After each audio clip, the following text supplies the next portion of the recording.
በዛሬው ቪዲዮ ኤአይን መጠየቅ የሌለብን ከጠየቅንም ግን በጣም በጥንቃቄ መሆን ያለባቸውን ወሳኝ ነገሮችን እንመለከታለን ማለት ነው። ከመጀመራችን በፊት ግን ለቻናሉ አዲስ ነው ሰብስክራይብ፣ እንደዚሁም ቪዲዮ ላይክ ማድረግ ጀምሩ።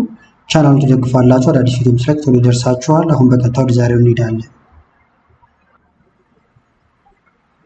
የመጀመሪያው እዚህ ጋር የምትመለከቱት ነው፣ ከጤና ጋር የተገናኘ ማለት ነው። ለምሳሌ ይሄ ህመም አለብኝ ብላችሁ ትጠይቁት ትችላላችሁ፣ የሚሰማችሁን ምልክት ከነገራችሁት በኋላ ማለት ነው። ነገር ግን ብዙ ጊዜ አሁን ኤአይዎች አላቅም አሉ አይሏችሁም ማለት ነው። ስለዚህ እየገመቱ ወይም ደግሞ ገስ እያደረጉ ምላሾችን ይሰጧችኋል ማለት ነው።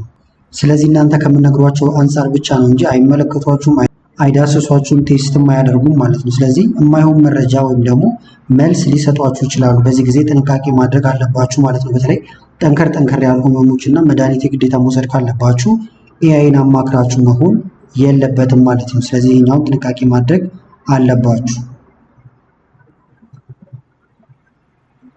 ሁለተኛው ደግሞ ለምሳሌ በተለምዶ የምንወስዳቸው የተለያዩ መድኃኒቶች ይኖራሉ።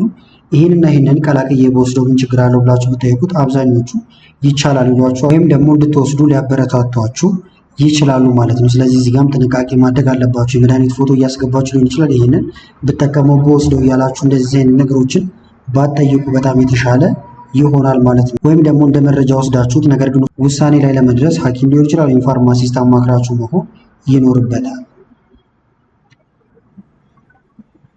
ሌላው ብዙ ሰው ደግሞ የሚሸወድበት ከፓስወርድ ጋር የተገናኘ ነው። የተለያየ ለምሳሌ የኢሜይላችሁ ፓስወርድ ሊሆን ይችላል። እንደዚሁም ደግሞ ለተለያዩ ሶሻል ሚዲያ የምትጠቀሟቸው ፓስወርዶች ይኖራሉ። እነዛን በጭራሽ መስጠት የለባችሁም ማለት ነው። ያንን ራሱ ኤአይውን ለማሰልጠን መረጃችሁን መልሶ ስለሚጠቀመው ሊወጣባችሁ ይችላል። እንደዚሁም ለሌላም ሰው ሊተላለፍባችሁ ይችላል ማለት ነው። ስለዚህ ፓስወርድ ላይ ጥንቃቄ ማድረግ አለባችሁ። ስለዚህ ምንም አይነት ፓስወርድ ለማንኛውም ኤአይ መስጠት የለባችሁም ማለት ነው።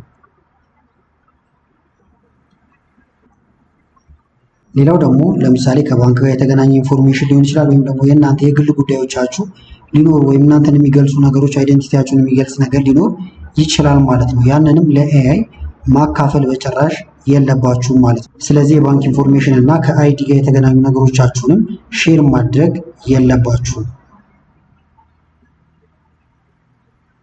ሌላው ደግሞ ውሳኔ የሚጠይቁ ነገሮች አሉ። ለምሳሌ ኮንትራት ልትፈራረሙ ሊሆን ይችላል። ውሳኔው እናንተ ነው እንጂ መሆን ያለበት ከኤአይ ጋር ተመካከራችሁ የምትወስኑት ከሆነ ያልሆነ ውሳኔ ልትወስኑ ትችላላችሁ ማለት ነው። ስለዚህ አሁንም በጥንቃቄ መታየት ያለባቸው የተለያዩ ኮንትራቶች ካሉ ከሰዎች ጋር መመካከር ነው እንጂ ከኤአይ ጋር ብቻ ተመካከራችሁ የመጨረሻ ውሳኔ ላይ መድረስ የለባችሁም ማለት ነው።